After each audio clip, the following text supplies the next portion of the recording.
ladies and gentlemen, for the last 50 years, looking around the world, I continue to be amazed by the complete neglect, or rather not complete neglect, but almost complete neglect of the health of children worldwide. Even today, there is a number of countries in which the departments of pediatrics are not separate departments at all, but have to fight with an internist who sits on top or somebody else to get even a small amount of space. The number of hours that are given to the child mental health is extremely small. And it's amazing because the majority of the population of the world are children. In fact, the more children there are in the proportion, the less attention is given to the education of people on how to help them to grow into helpful citizens. So this is also true for Europe. I mean, the first departments of psychiatry in Europe have been created in the last quarter of the last century, of the 20th century. Before that, it was an occasional child psychiatrist here and there. And even today, the recognition of a discipline of child psychiatry is still an exception rather than as a rule, even in countries which are very rich. Therefore, I think it is extremely good time to congratulate the European Union for supporting and the Frate Bene Fratelli Foundation to support the event that we are witnessing today. I think that I want to especially thank Dr. Girolamo and his team for bringing together the pantheon of knowledge and experience in this field from so many countries.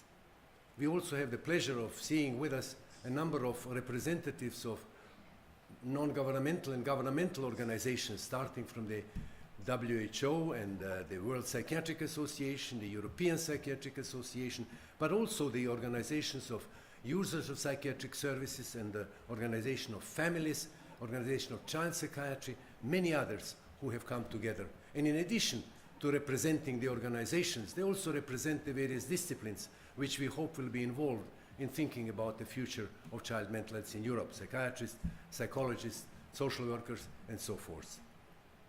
We will, over the next 3 days, 2.5 days now, have an exceptional opportunity to hear and listen and learn a great deal.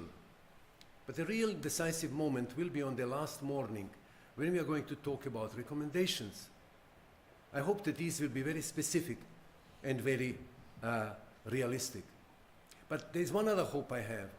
Many, many years ago, when I spoke to a senior person and we are writing a recommendation, I said we have to write recommendations, and said, please give me the address. I said, what do you mean?